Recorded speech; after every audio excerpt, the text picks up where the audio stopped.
Amém.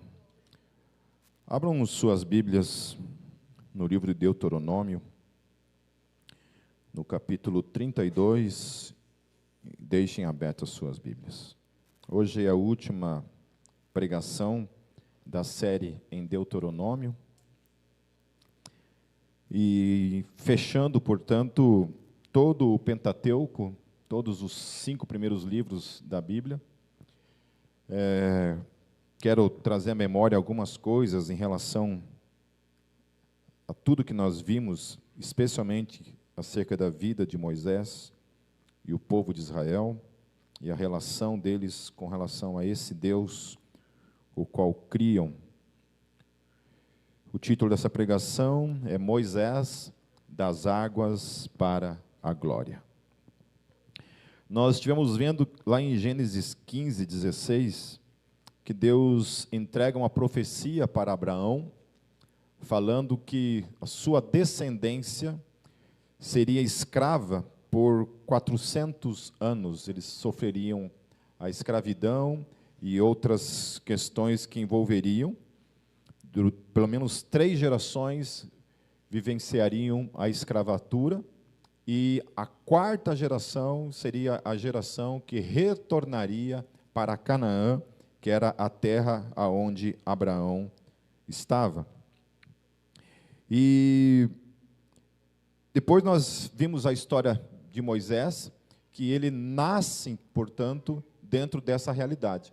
Moisés nasce numa família de escravos, e por uma graça divina, ele não é criado como um escravo, mas ele é criado como parte da realeza do Império Egípcio. Uma outra fatalidade também, que Moisés provavelmente teve o conhecimento, é que muitos da sua geração, e especialmente os homens, os meninos, ao nascerem, eram lançados no rio.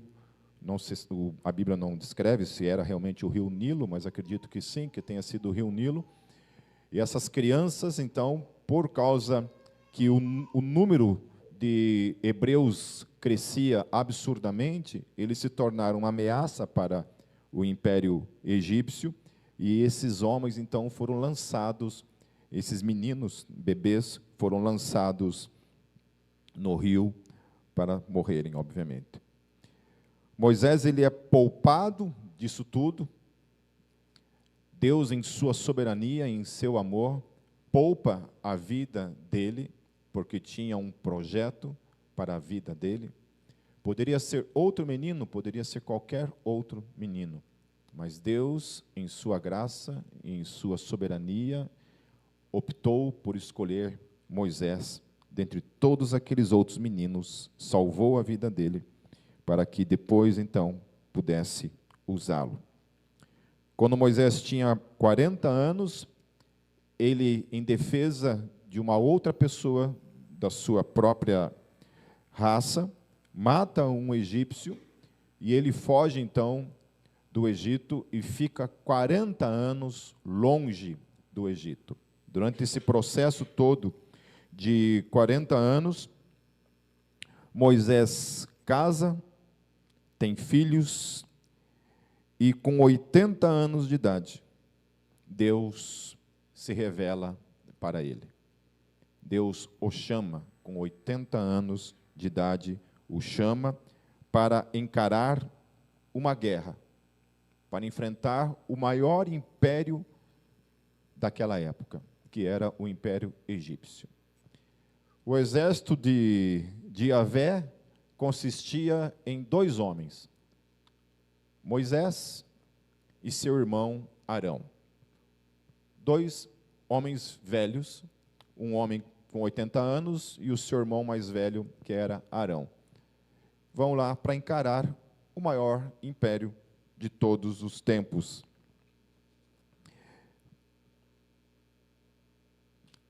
Essa guerra consistia, então, entre Yahvé, esses 2 homens, contra todo o Império Egípcio e os seus deuses. Depois, quem puder assistir a pregação minha a respeito da guerra dos Elohims, onde você vai poder ver eu descrevendo a guerra de Deus contra os Elohims do Egito. Quando eu falo Elohims, eu estou cometendo um erro hebraico, porque a palavra Elohims não existe no plural, porque a própria palavra Elohim já é plural. Mas eu inventei essa forma de falar Elohims para que ficasse diferenciado entre Elohim e Elohim, que é a palavra plural de Deus. Quando Elohim é o plural de El é o nome de Deus na língua cananeia. Então, na Bíblia, lá, quando aparece Elohim, geralmente vai ser o plural dessa palavra que é El. O problema é que a Bíblia se refere a Deus como Elohim. E isso cria também todo o campo teológico para a revelação de Jesus no Novo Testamento. Por isso que no Novo Testamento não havia nenhum conflito entre os discípulos de Jesus e até mesmo para os judeus, quando eles apresentam Jesus como também Deus. Porque na língua hebraica, Elohim era o plural de Deus. Então havia essa pluralidade em Deus. Alguns questionam essa questão, e eu também apresentei isso lá no livro de Êxodo, onde a gente traz essa reflexão acerca de Deus, olhando dessa perspectiva de uma pluralidade, não no ponto de vista politeísta. Então, eu sempre falo, dentro dos debates teológicos, que o cristianismo não é uma religião monoteísta raiz, como é o judaísmo e como é o islamismo. O cristianismo talvez nem se encaixe nessa perspectiva monoteísta. Também não é politeísta, também não se encaixa nessa perspectiva. Deveria existir uma outra palavra para descrever, na essência, o que é, de fato, o cristianismo, ou melhor, em que Deus, de fato, como é esse Deus, de fato, que nós cremos. Deus é uma pluralidade, mas, ao mesmo tempo, é um. Então, Deus, a diversidade de Deus, ela se revela por meio de 3 pessoas, porém é um só Deus. Porém, se revela na forma de Pai, Filho e Espírito Santo. Então, tem algumas pregações lá que vocês podem ver, especialmente a natureza de Deus, onde eu abordo essa questão, que toda a revelação bíblica vai apontar para um Deus plural, que é um, mas que é plural, que se revela no Pai, no Filho e no Espírito Santo. Amém, queridos? Todo aquele povo, aquela geração que Deus estava libertando do Egito, nasceram escravos e desconheciam o que é viver uma vida como homens e mulheres livres. Eles sabiam apenas o que era acordar todos os dias, prestarem seus serviços ao Império Romano como escravos, e não tinham a menor noção do que era uma vida como homens e mulheres livres. E quando Deus tira essa geração toda do Egito, que era a terceira geração de escravos, acontece um problema. Quando Deus os liberta, esse povo não sabia viver em liberdade. Eles não sabiam viver como homens e mulheres livres, ao ponto que eles, em vários momentos, confrontaram Deus, dizendo para Deus que eles desejavam voltar para o Egito, voltar para servir os velhos deuses e voltar para servir como escravos. Eles preferiam suas vidas como escravos do que suas vidas livres diante daquele Deus que os estava encaminhando para uma terra prometida. Sabe quanto durou, queridos, a paciência de Israel para com Yahvé? Durou apenas 11 dias. O trajeto do Egito até a terra de Canaã durava 11 dias. Nesses 11 dias, quando eles chegaram diante da terra de Canaã, eles já estavam por aqui com Deus. Eles não suportavam mais servir aquele Deus. Eles não suportavam mais aquele deserto que passaram durante 11 dias. não suportaram mais passar as dificuldades que eles estavam passando, porque estavam diante de um deserto, e muitas vezes não tinha água à vontade, e isso levou eles, então, a confrontarem Deus, e dizerem, olha, era melhor que você tivesse nos deixado lá, apesar de todo o nosso clamor. E eles chegam, então, diante de Canaã, eles se atemorizam diante dos inimigos que eles terão que enfrentar para tomarem posse daquela terra. Então Deus condena toda aquela geração, aquela terceira geração, a morrer no deserto, e inclusive Moisés. Durante 40 anos, uma viagem que deveria durar 11 dias, se torna um inferno de 40 anos, vagando pelo deserto, passando calor, frio, se alimentando de maná, se alimentando de codornas, todos os dias. Somente 2 homens daquela geração encontraram graça suficiente diante de Deus para entrar na terra de Canaã, que foi Josué e Calebe, que foram os únicos que olharam para aqueles inimigos e disseram, isso aí não é nada, isso é fichinha.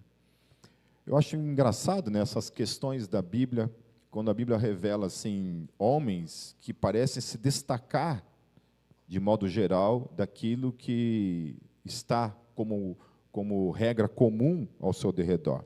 Você vê Davi olhar para todo um exército israelita que se acovarda diante de um único homem, que é Golias.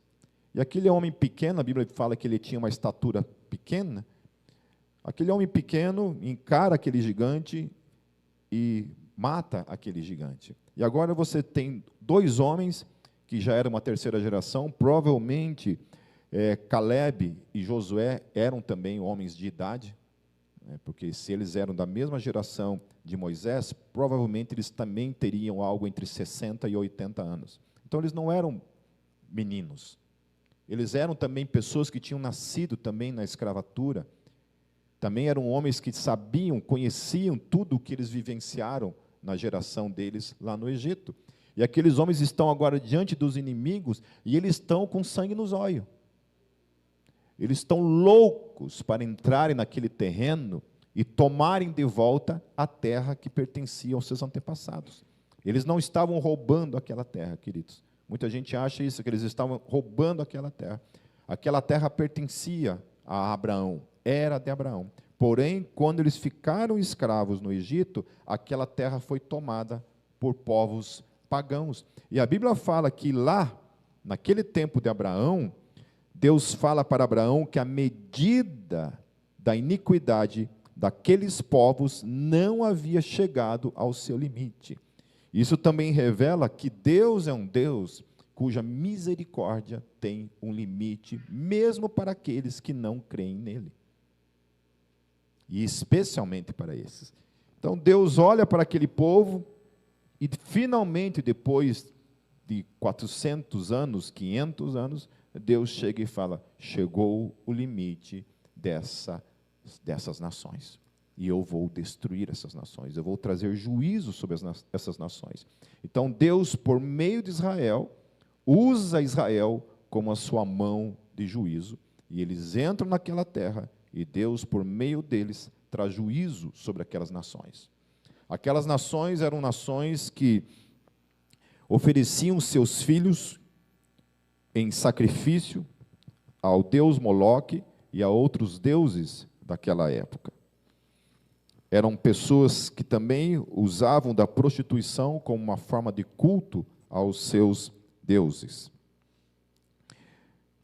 E agora, então, Moisés está com essa nova geração, que eram os filhos dessa terceira geração, que estão novamente diante de Canaã, depois de 40 anos rodando. Agora toda aquela geração havia morrido, com exceção de Moisés, Josué e Calebe, e eles estão agora diante de Canaã, prontos para entrar.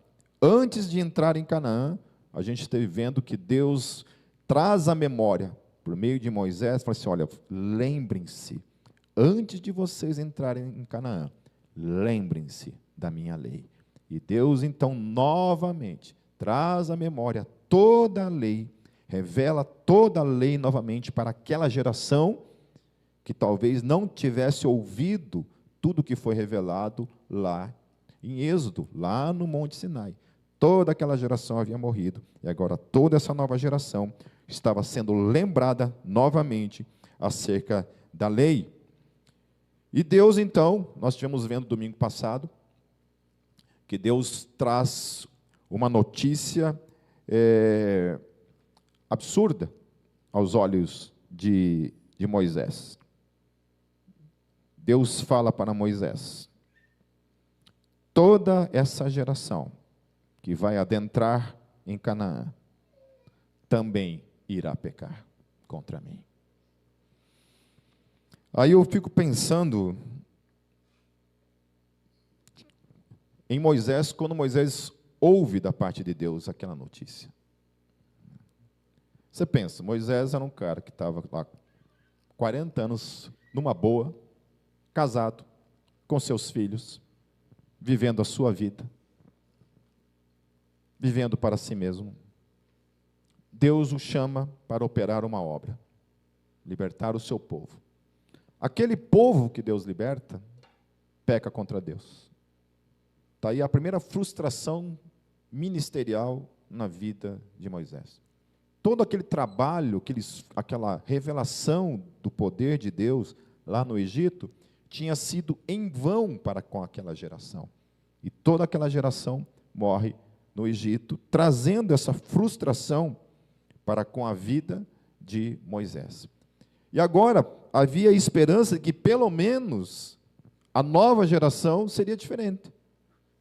De que essa nova geração, então, poderia servir a Deus de verdade, honrar as leis de Deus, honrar a libertação de Deus, honrar as promessas de Deus. Nós estivemos vendo que Deus faz promessas para eles: olha, se vocês não pecarem, se vocês não roubarem o próximo, se vocês não adulterarem, se vocês não levantarem falsos testemunhos, se vocês não adorarem outro Deus, se vocês honrarem seus pais, se vocês fizerem só isso, eu vou abençoar a vida de vocês. A vida de vocês vai ser próspera, seus filhos, sua criação, tudo. Eu vou proteger vocês de seus inimigos. Primeira coisa, vocês precisam me amar. Porque me amando, tendo a mim como o centro da vida de vocês, do coração de vocês, vivendo para mim, vocês não serão tentados a amar outras coisas além de mim. E aí, como consequência do amor de vocês para comigo, vocês devem me obedecer, e a obediência está aqui. Não façam essas coisas. Porém, se vocês não me amarem, não terem a mim como o centro do coração de vocês, a vida de vocês vai desencadear numa vida de pecados, longe de mim. E aí as consequências serão essas. Aí as consequências da desobediência é 3 vezes mais do que qualquer outra coisa. E Deus traz, então, revela para eles todas as consequências daquilo ali. E agora, então, está ali. Essa mesma geração que estava ouvindo tudo isso da parte de Moisés, também Moisés escuta da parte de Deus, que todos eles darão a mínima para tudo isso que ele estava falando para eles. E aí eu fico pensando em Moisés, né? Às vezes nós nos frustramos como pastor, como irmão em Cristo, quando nós vemos alguém que estava caminhando até ontem aqui na igreja e que agora não está mais. Às vezes alguém que você discipulou durante muito tempo, você depositou a tua vida, o teu tempo, o teu discipulado, orou, ouviu, caminhou junto, curou feridas, e essa pessoa dá as costas para Deus. E às vezes a gente se acha culpado, a gente se acha não apto para continuar na frente de um ministério, muitas vezes por causa disso. Quantas e quantas vezes eu questionei se de fato era para eu continuar, por olhar e me frustrar por ver pessoas abandonando a fé. Ontem eu tive notícia de uma pessoa aqui da Gólgota, que era da Gólgota, já está há muito tempo fora, e que está indo num centro espírita. Há uma semana atrás, eu acho também, eu vi um vídeo de uma igreja católica lá na Bahia, cheia de mães de santo, e um culto voltado para esse tipo de coisa. Eu fico pensando assim, tem algum problema, tem algumas pessoas assim que eu acho que a revelação do Evangelho encontra uma terra que parece que não se transforma em clareza acerca daquilo que Jesus fez na cruz. Porque, queridos, ou o Evangelho é a verdade, ou toda a doutrina kardecista, espírita, é a verdade. Vou falar para vocês uma coisa aqui, caso haja alguém aqui tentado, ou que não tenha entendido, ou que veja algum tipo de conciliação entre essas duas doutrinas. É impossível conciliar a doutrina espírita com o Evangelho.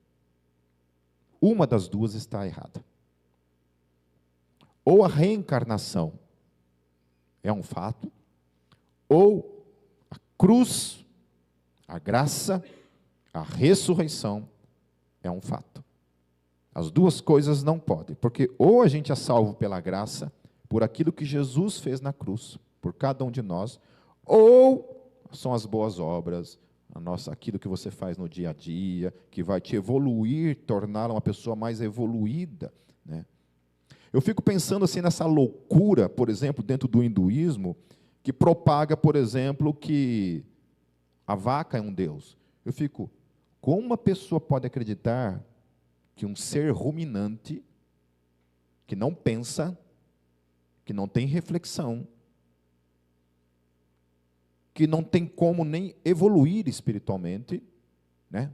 Digamos que uma vaca seja uma pessoa reencarnada. Como que uma vaca vai ter algum tipo de reflexão para evoluir espiritualmente, para futuramente reencarnar em alguma coisa mais evoluída? Como que um macaco pode ser um Deus? Como que um rato pode ser um Deus? Vocês entendem que essas coisas são inconcebíveis? Não tem como nós conciliarmos essas coisas com a fé cristã? A fé cristã crê, em absoluto, que existe um Deus pessoal, que se revelou para nós, ponto. Jesus é uma pessoa, ponto. Pessoa, esses se revelam como Deus, ponto. Fora disso, não há Deus, a Bíblia fala. E é clara nisso.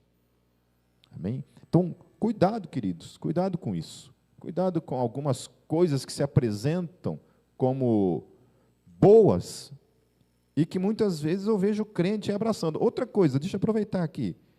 Crente que lê horóscopo. Tinha uma pessoa aqui na Gólgota que falava, mas você tem que acreditar, porque isso é uma coisa milenar. Quem é você para questionar isso? Eu falei, quem sou eu para questionar isso? Entende, gente? E um mês atrás aí, né, aquela coisa, né, aquele gado assim que vai imitando o outro, fazendo, compartilhando coisas que aparecem lá, né? Coloca uma coisa lá, você, agora é a tua vez. Aí você vai lá e fala. Daí, signo, né? Colocavam lá o signo. E gente que eu sei que é crente, entendeu? Teve gente que colocava de zoeira, né, obviamente, né, signos, sei lá, colocava lá abóbora, né, para zoar com a coisa, mas de verdade que você acorda de manhã e vai ler o signo. vai saber o que o signo de Aquário rege naquele dia na tua vida? É sério isso. Então, assim, eu não vi ninguém aqui da Gólgota fazendo isso, né? Querem me provocar? Façam isso amanhã para vocês verem.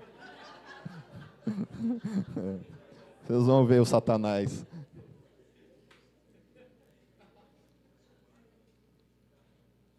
Então parece meio óbvio isso, né? Mas às vezes precisa falar, porque é isso que me irrita muitas vezes, que às vezes a gente acha que é óbvio e a gente não fala, e quando vê está lá o miserável indo num centro espírita, o miserável, né? Vendo o signo, entendeu? Pelo amor de Deus, gente. Deus libertou vocês da burrice, eu acredito.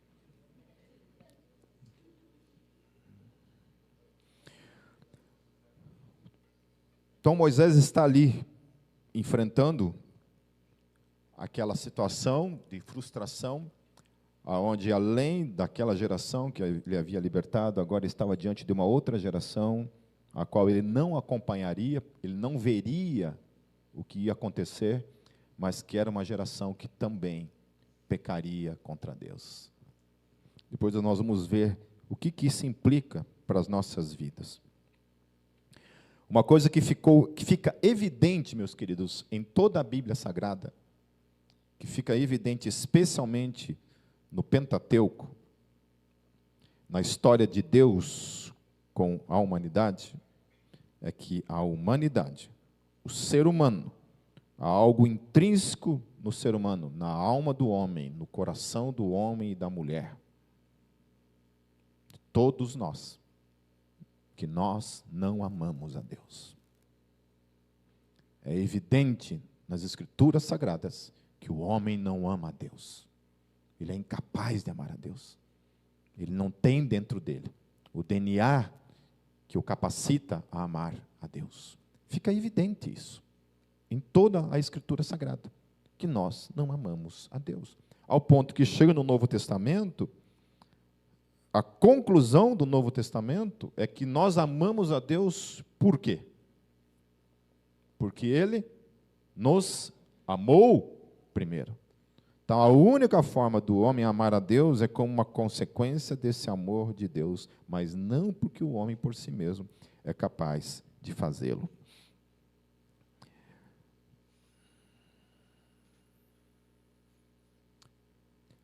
O que fica evidente também na lei é que nenhuma lei pode transformar o coração humano, fazê-lo se tornar bom. A gente vê aí, uma das coisas absurdas também, né, queridos, que eu, felizmente ou não, vivi para ver na minha vida, é crente defendendo aborto,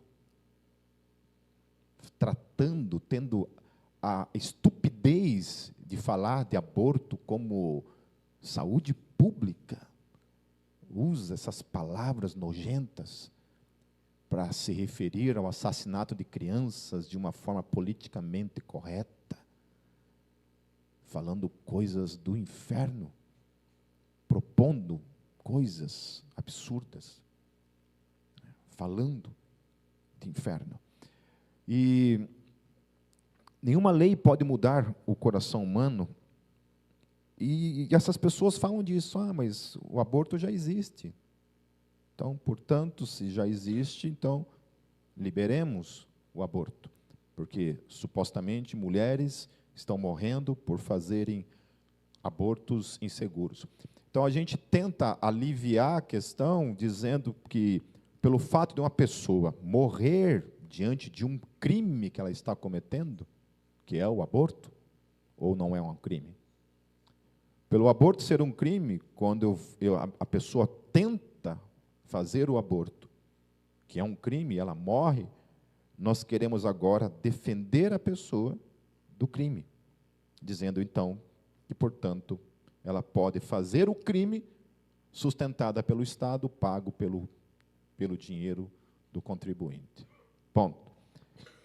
Vamos usar a mesma lógica, aplicando a mesma lógica para todos aqueles que cometem, então, assassinatos. Assassinatos acontecem todos os dias no nosso país. Todos os dias acontecem.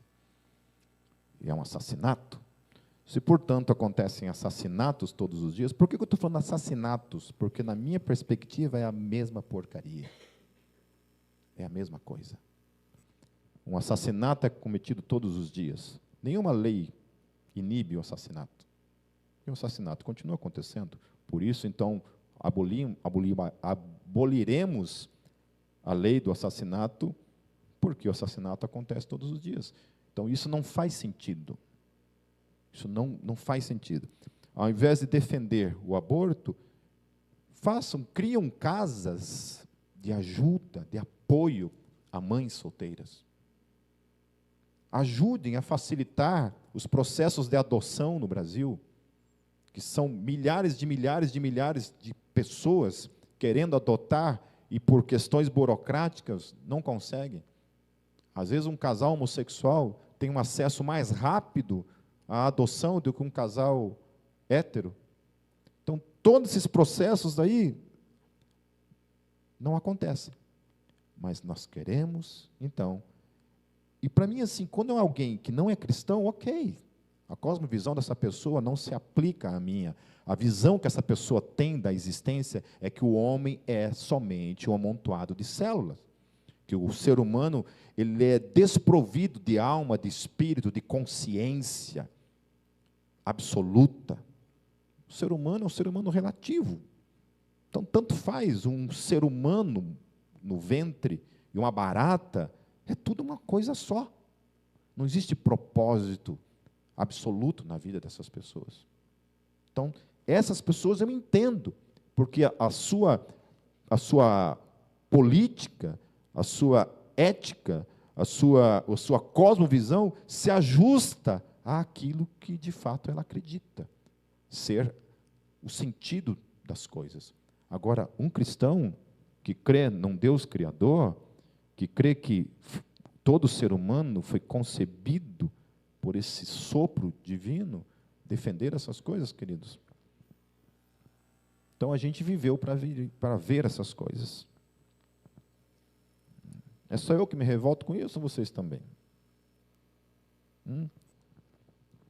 Eu sei que tem gente assim, que não gosta de entrar no debate político, não gosta de se manifestar. E talvez esse seja o maior mal da igreja.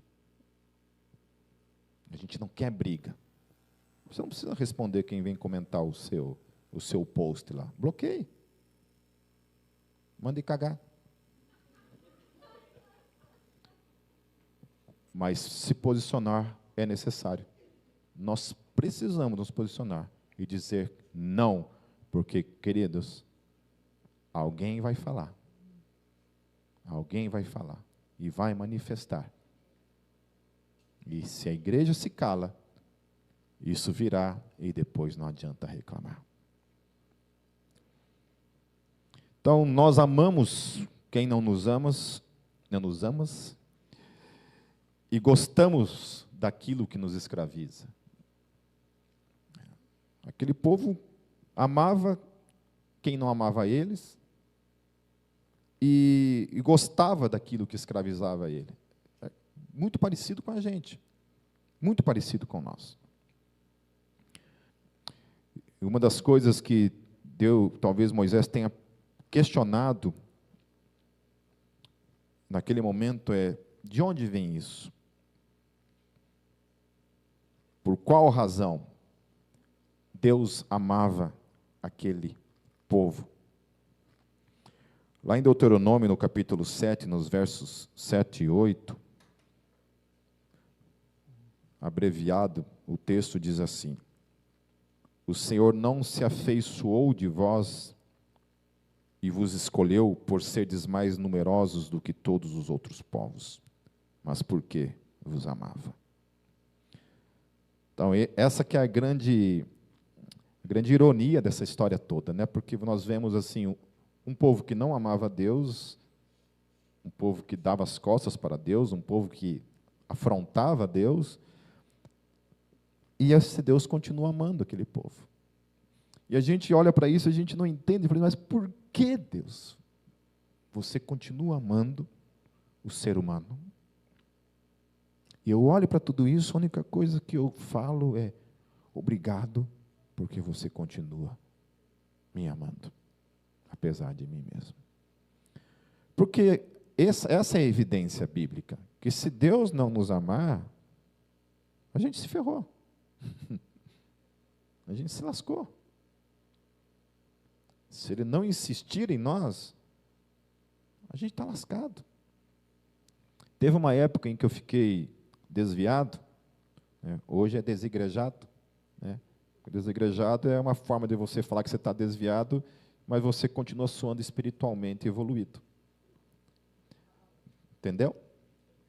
Você não quer mais saber de comunhão com a igreja, né? Daí você inventa essa de desigrejado. Entendeu? Então, eu não era desigrejado, não, era desviado mesmo. Entendeu? De alguma forma, quando eu vi, eu comecei a tocar numa banda do mundo, uma banda do diabo, e aí, quando eu vi, estava todos os finais de semana tocando, e eu acabava não indo para o culto, porque, né, ou estava em viagem, ou porque estava cansado. E quando eu vi, eu fiquei um bom tempo fora da igreja. Mas eu lembro que eu chegava em casa, e eu colocava a cabeça no travesseiro, e eu ia dormir, e eu orava, e falava assim: Deus, sei que eu estou longe, mas não tira de mim o teu espírito. Continue. Eu achava que nunca mais eu ia ter ministério na minha vida, queridos. Achava que nunca mais ia ter ministério na minha vida. Mas o amor de Deus se provou maior do que tudo isso e estamos aqui. Amém?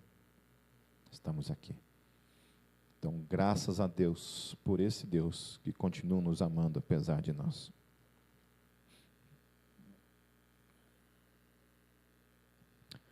Deuteronômio 32, versículo 48 em diante. E agora nós finalmente chegamos aos últimos dias, momentos da vida de Moisés. Naquele mesmo dia, o Senhor disse a Moisés: suba as montanhas de Abarim até o monte Nebo, em Moabe, em frente de Jericó, e contemple Canaã, a terra que dou aos israelitas como propriedade. Ali na montanha que você tiver subido, você morrerá e será reunido aos seus antepassados, assim como o seu irmão Arão morreu no monte Hor e foi reunido aos seus antepassados. Assim será porque vocês dois foram infiéis para comigo na presença dos israelitas, junto às águas de Meribá, em Cádiz, no deserto de Zim, e porque vocês não sustentaram a minha santidade no meio dos israelitas. Portanto, você verá a terra somente à distância, mas não entrará na terra que estou dando ao povo de Israel. Então, além de tudo, da frustração que Moisés enfrentava por toda a sua geração ter morrido no deserto, e agora a profecia ligada à nova geração que também ocorreria, ainda Moisés teve que lidar com a frustração, porque em vários momentos Moisés ele se colocou entre Deus e o povo, quando Deus disse: vou matar todo mundo, e ele intervém e fala assim: não, Senhor, não mate, porque se você matar todo mundo, o teu nome vai ser envergonhado em toda a terra. Todos saberão de um Deus que libertou o seu povo e fracassou no deserto, e o seu nome será mal falado. Então ele se coloca diante disso. E nos momentos, por causa desse povo que vivia irritando ele, em um momento ele põe tudo a perder. Ele não glorifica a Deus numa ação que Deus dá uma ordem clara para ele, que ele deveria falar para a pedra, e ele pega o seu cajado, ele bate na pedra. E ali ele rouba a glória que seria de Deus. Então, no momento de estupidez, de besteira, ele comete um erro gravíssimo. E às vezes eu fico pensando em nós, né? Quantas vezes, né, cara, a gente comete coisas assim que a gente gostaria de voltar no tempo e nunca ter feito, ter mudado o rumo daquilo, né? Mas nós veremos que isso não é um determinador final, porque ainda que algumas coisas sejam consequências de algumas escolhas que nós fazemos, Deus depois vem e transforma isso em outra coisa. No capítulo 33, eu não vou ler todo ele, nos versos 1 em diante até o verso 5. Esta é a bênção com a qual Moisés, o homem de Deus, abençoou os israelitas antes de sua morte. Ele disse: o Senhor veio do Sinai e alvoreceu sobre eles desde o Seir, resplandeceu desde o monte Parã, veio com miríades de santos desde o sul, desde as encostas de suas montanhas. Certamente és tu que amas o povo, todos os santos estão em tuas mãos. A teus pés todos eles se prostram e de ti recebem instrução. A lei que Moisés nos deu, a herança da assembleia de Jacó. Ele era rei sobre Jerusalém, quando os chefes do povo se reuniam juntamente com as tribos de Israel. Então Deus, mais uma vez, por meio de Moisés, falando da sua providência, de que ele era o libertador daquele povo, de que ele havia sido até então o sustentador daquele povo em todo o tempo. Depois Moisés vai entregar bênçãos específicas ou palavras específicas para cada uma das tribos de Israel.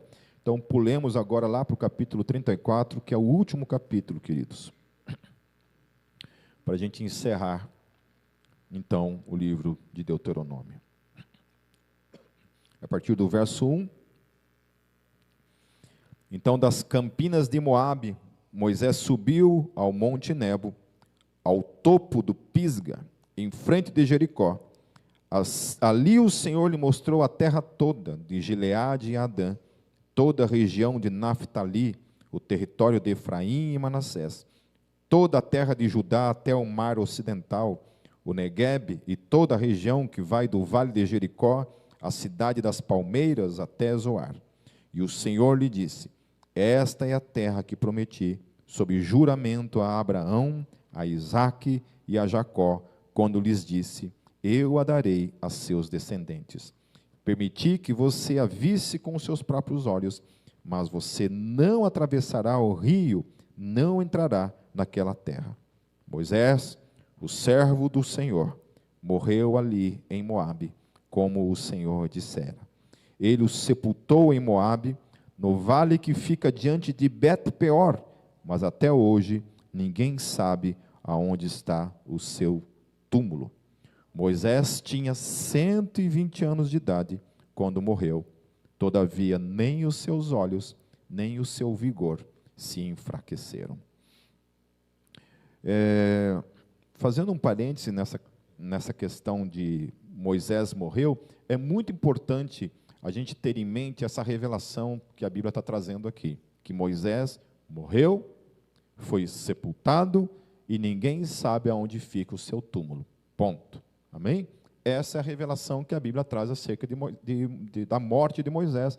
Depois, lá em Josué, no capítulo 1, novamente o texto vai começar tratando a questão da morte de Moisés, que Moisés havia morrido. Ok? Certo? Morreu. Os adventistas acreditam que Moisés morreu, porém Moisés ressuscitou. Por que creem nisso?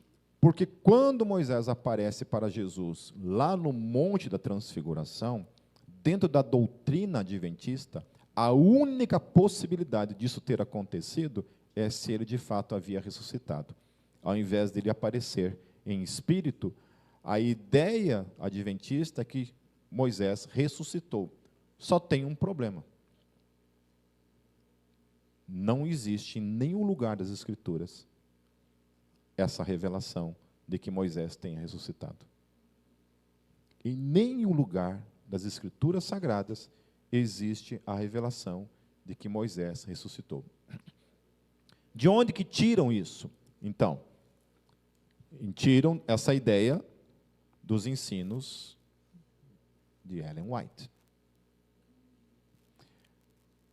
E a outra coisa é que pressupõe que havia um livro chamado A Assunção de Moisés, que é um livro apócrifo, que revela que Moisés, realmente, quando a Bíblia fala lá da luta entre o anjo Miguel e Satanás, pelo corpo de Moisés, que Miguel fala, o Senhor te repreenda, eles falam que essa história, e de fato essa história não tem na Bíblia, a não ser ali no Novo Testamento, falam que essa história é tirada do livro lá de Assunção de Moisés, e então estaria explicando que a razão que eles brigaram pelo corpo de Moisés é porque Moisés havia ressuscitado e Satanás não queria que Moisés fosse arrebatado para os céus, com o corpo ressurreto. O problema, queridos, é que o livro, a Assunção de Moisés, foi encontrado, o livro apócrifo. E o livro apócrifo não fala isso. O livro apócrifo, do contrário, confirma que Moisés morreu, que foi sepultado, e a razão pela qual houve a luta entre Miguel e Satanás, era porque Satanás não queria que Moisés fosse enterrado por Deus naquele lugar santo, porque ele havia pecado contra Deus. Então, vocês estão vendo que o próprio livro apócrifo não fala nada disso. Então, por que eu estou falando isso? Porque vocês, como crentes, como pessoas que têm acesso à internet, estão sujeitos a todo tipo de porcaria de ensino o tempo todo. E volta e meia tem gente que me manda videozinho, manda textozinho para que eu refute. Entendeu? Então, por isso estou falando abertamente. Então, por favor, amanhã ninguém me mande videozinho adventista defendendo que Moisés ressuscitou. Moisés não ressuscitou. Nenhum lugar da Bíblia fala isso, e nem o livro básico pelo qual eles sugerem que havia tido essa revelação, sugere em algum momento que Moisés ressuscitou. Amém? Então, Moisés ressuscitou. Então, qual é a única razão pela qual Moisés aparece para Jesus lá no Monte da Transfiguração? Por quê? Porque ele estava lá em espírito. Ah, mas isso daí vai contradizer toda a doutrina adventista que não crê na imortalidade da alma. Isso. Exatamente isso. Exatamente isso. Ah, mas tenho que fazer de um jeito para que a doutrina da imortalidade da alma não seja uma verdade. Lasque-se. Que é o que a Bíblia fala, é o que a Bíblia revela, e ponto final. Versículo 8, queridos, terminando. Os israelitas choraram Moisés nas campinas de Moabe durante 30 dias, até passar o período de pranto e luto. Em Israel nunca mais se levantou profeta como Moisés, a quem o Senhor conheceu face a face, e que fez todos aqueles sinais e maravilhas que o Senhor o tinha enviado para fazer no Egito, contra o faraó, contra todos os seus servos e contra toda a sua terra. Pois ninguém jamais mostrou tamanho poder como Moisés, nem executou os feitos temíveis que Moisés realizou aos olhos de todo o Israel. Então, depois da morte, a gente vê então Moisés aparecendo novamente no Monte da Transfiguração, vivo. Daria tudo para saber o que eles conversaram ali, né? Mas a Bíblia não revela. A Bíblia fala que eles apareceram. Elias também aparece ali. E estão ali diante de Deus. Uma coisa interessante a respeito da fé cristã é essa questão sobre quando Jesus valida histórias que parecem absurdas aos olhos do cético. Jesus, ele valida ali, naquele momento, que Moisés existiu no tempo, na história, que Moisés não era um conto da carochinha, que aquilo que Deus fez por meio da vida de Moisés, de fato, aconteceu. Todas aquelas histórias mirabolantes dos 4 livros da Bíblia ali, desde o Êxodo até o Deuteronômio, que tudo aquilo de fato havia acontecido. Daí a história de Elias, que foi o profeta que, segundo a Bíblia, foi arrebatado numa carruagem de fogo. Então, o Novo Testamento, e esse Jesus que é admirado, né, que é amado, que é respeitado por ateus, não ateus, religiosos, cristãos, pessoas de todas as religiões do planeta Terra, esse Jesus, esse cara que é admirado, ele está falando que tudo isso é verdade. Jesus está falando, olha, Moisés é verdade.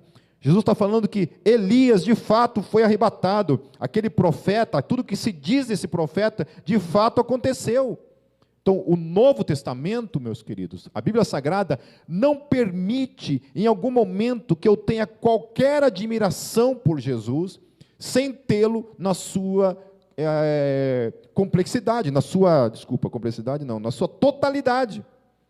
Ou Jesus, de fato, é o que a Bíblia revela em sua totalidade, ou ele é, segundo C.S. Lewis, um mentiroso ou um maluco. Um maluco. Jesus era um louco, como é o Henrique Cristo. O cara que pensava que era alguma coisa, mas não era nada. Ou ele propositalmente mentiu. Ele falou assim, olha, vocês têm que confiar suas vidas em mim, porque eu vou dar a vida eterna para vocês.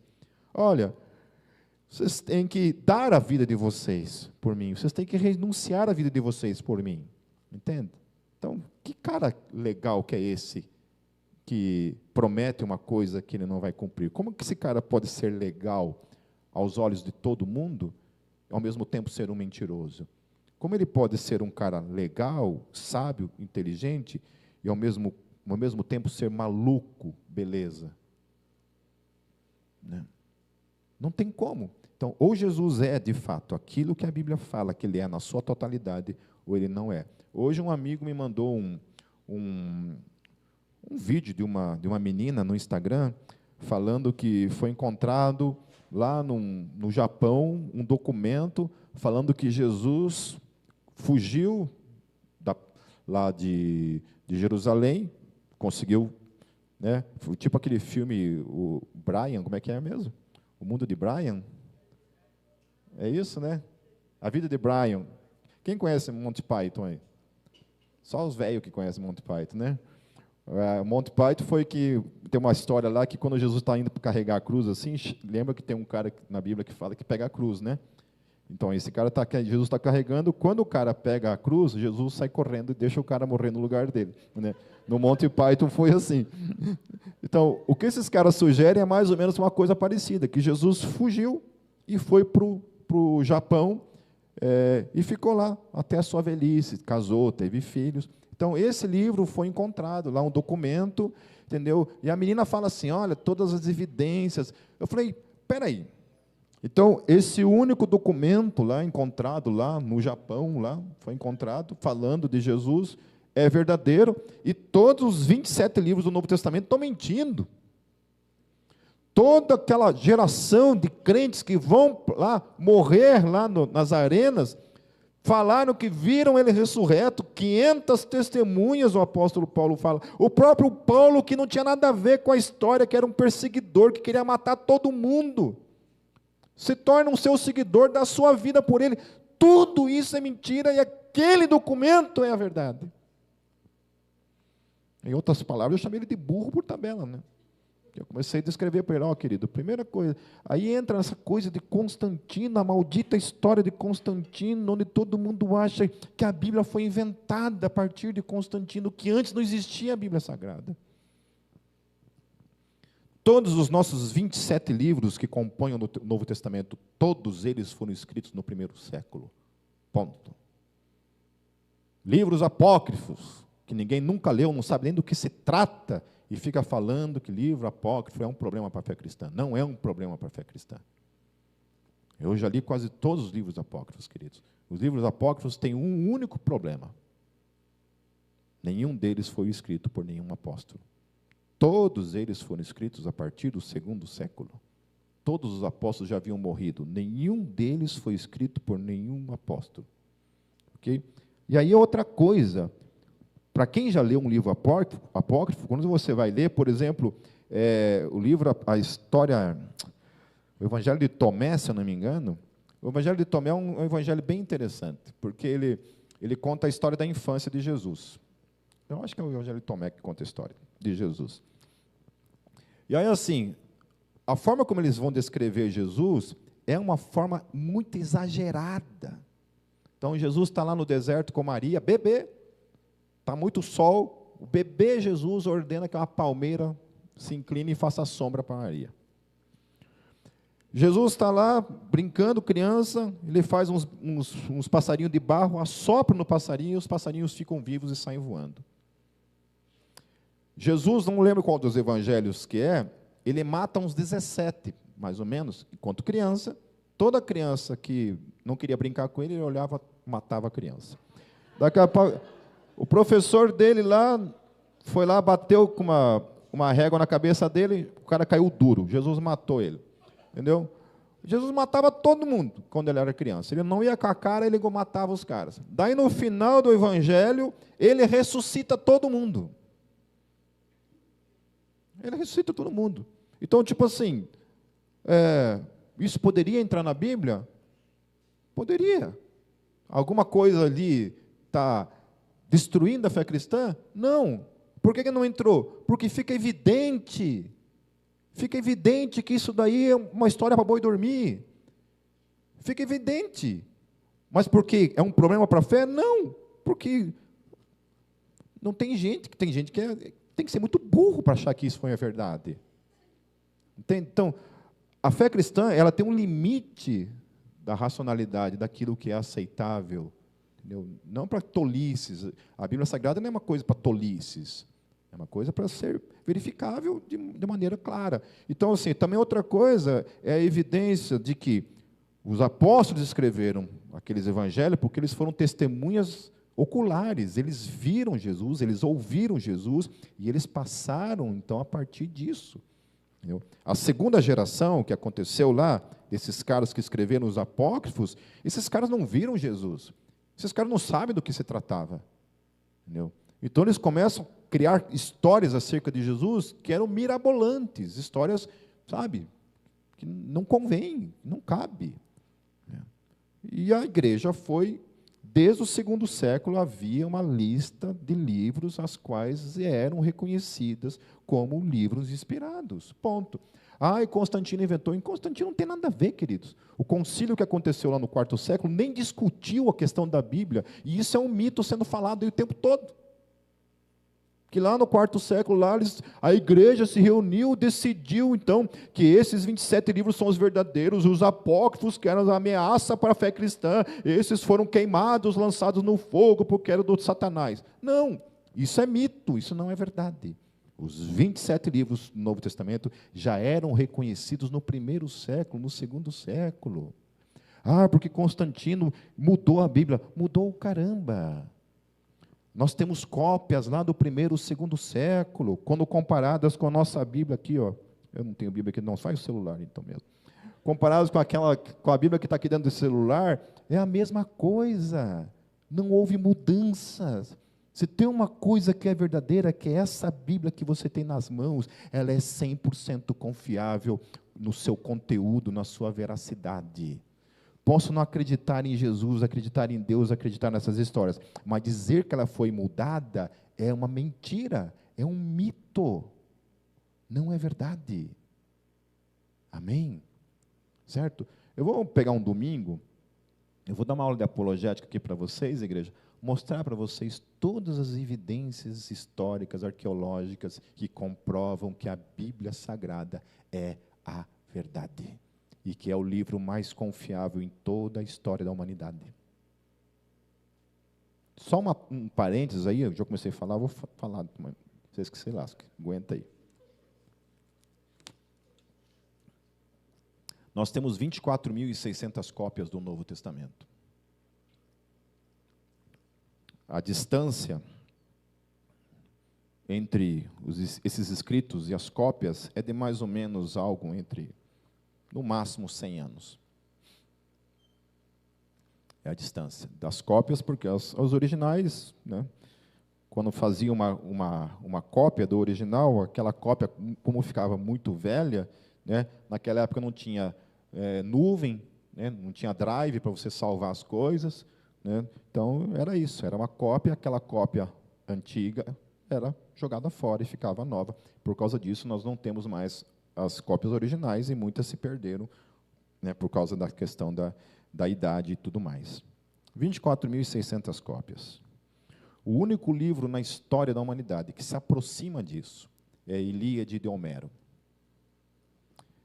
Nós temos 24.600 cópias do Novo Testamento. De Ilíade de Homero, nós temos 1.000 cópias. A distância do original grego para as cópias gregas é de, no máximo, 100 anos. A distância de Ilíade de Homero, dos originais para as cópias, eu estou falando do livro mais aproximado, queridos. Eu não estou nem comparando o resto. Não estou comparando nem os escritos de Platão, de Sócrates, de Aristóteles. Eu estou falando do livro que mais se aproxima da Bíblia Sagrada, que é a Ilíada de Homero. A distância é de 1.000 anos, da Bíblia Sagrada, no máximo 100 anos. Ilíada de Homero tem 1.000 anos de distância. Não sabemos o que estava escrito nos originais de Ilíada de Homero. A cópia mais antiga de Ilíada de Homero, distância de 1.000 anos dos originais. 1.000 cópias do Novo Testamento, 24.600 cópias. E quando comparadas, a exatidão é a mesma. Aplauda o Senhor Jesus por causa disso. Amém? Então, assim, ninguém aqui está brincando de ser crente. Ninguém aqui acredita em Jesus porque, eu acredito porque eu quero acreditar. Não é nada disso. Não é nada disso. Aquela cruz vazia, aquela tumba vazia, a evidência da ressurreição de Jesus é um fato histórico. E isso deveria fazer nossas vidas ser diferentes no dia a dia. Amém, queridos? Para encerrar, queridos, o que nós aprendemos com Moisés? Rapidamente, 6 coisas. Primeiramente, que a gente aprende que Deus é soberano sobre a tua vida e sobre a minha vida. Porque se nós estamos aqui hoje respirando, é porque Ele permitiu que nós estivéssemos aqui hoje respirando vivos. Amém? Ou não? A gente está aqui por sorte, porque a gente sabe cuidar da gente direitinho. Você imagina, eu tenho tanta coisa para testemunhar acerca de Deus, do que Deus fez na minha vida, do que tem feito na minha vida, das coisas que eu vi Deus fazendo. E eu não tenho a mínima noção, talvez, das infinitas coisas que Deus faz de livramento na minha e na tua vida, que a gente não tem a mínima noção do que acontece. Segunda coisa, que o chamado de Deus não é somente para os jovens. Amém, velharada? Amém? Glória a Deus. Amém? Certo? Que Deus chama velhos também. O homem tinha 80 anos de idade quando Deus começou a fazer coisas na vida dele. Às vezes você pensa assim, eu não sou mais jovem, Pipe. Já estou casado, já acabei com a minha vida. Casei. Não me resta mais nada para ser feito. Gente, queridos, o meu ministério teve uma relevância infinitamente superior depois que eu casei.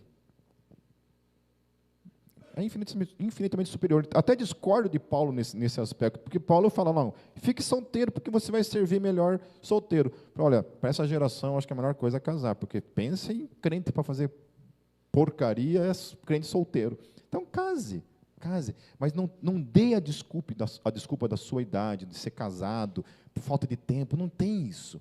Amém? Você pode servir a Deus com muito mais relevância, casado, sendo uma pessoa já cheia de dores, né? Amém? A terceira coisa que fica evidente, meu querido, minha querida, é que nós não fomos chamados para produzir resultados, mas para obedecer. Amém? Se fosse para produzir resultados, qual seria a nossa conclusão do ministério de Moisés? Imagine, se a vida de Moisés fosse medida pelo resultado do seu ministério. Ele seria o fracasso da história. O homem que mais fracassou na história. Então, aquela pessoa que você discipulou, que você amou, que você depositou a tua vida, e decidiu trocar Deus para abraçar árvore, entendeu? Você não tem nada a ver mais com isso, queridos. Você não é culpado por isso. Amém? Pessoas que decidem fazer tudo contrário daquilo que você ensinou, você não é responsável por isso. Amém? Você só é responsável para ensinar e pregar o Evangelho. Então, Moisés nunca foi responsável pelas escolhas daquele povo. Mas ele, sim, tinha uma responsabilidade: obedecer ao seu chamado. Amém? Toma posse disso em nome de Jesus. Amém? A quarta coisa é que tanto a falha quanto o sucesso humano não são fatores que influenciam o amor de Deus pelas suas criaturas, mas simplesmente porque Deus é quem Ele é, um Deus que ama. Isso não depende daquilo que nós fazemos. Nosso desempenho nesse mundo não nos faz Deus nos amar mais ou amar menos. A quinta coisa, que o nosso amor por Deus se define pelo desejo de obedecê-lo e não pelo cumprimento de suas ordenanças. Então, o que importa, meu querido, é aquilo que o teu coração no dia a dia, quando olha para os teus pecados, fala assim: Deus, eu estou errando, mas o meu desejo não é esse. O meu desejo é servi-lo. O meu desejo é amá-lo. O meu desejo é não deixar que nada disso interfira na minha obediência ao teu chamado na minha vida. E por último, meus queridos, que a morte não deve ser algo o qual nós devemos temer como um fim da nossa existência, mas sim como algo que nos promove para a glória de Deus, para viver na presença de Deus para todo sempre. Vamos orar, meus queridos, feche seus olhos. Senhor Jesus, nós te somos gratos, Senhor, porque dentro de tantas as possibilidades, Senhor, nós poderíamos ser um povo que não crê. Nós poderíamos ser um povo, Senhor, que estaríamos morrendo no pecado, sem a revelação da graça, sem a revelação da cruz, sem a revelação da ressurreição, sem a revelação da parousia, de que um dia os céus irão se abrir e o Senhor voltará para nos buscar. O que seria de nós sem a revelação de que para nós morrer é lucro, Senhor? Porque morrer é estar contigo para todos sempre. Senhor Jesus, obrigado porque o Senhor nos amou e porque nunca houve nenhuma falsa expectativa em relação a nós, Senhor. A tua palavra deixa clara quem nós somos. A tua palavra deixa clara que sem a tua graça, o que seria de nós? Por isso, Deus, obrigado. Obrigado mais uma vez, nós te somos gratos por tudo que o Senhor já fez em nossas vidas e por tudo aquilo que o Senhor ainda fará por meio da tua graça. Em nome de Jesus. Amém.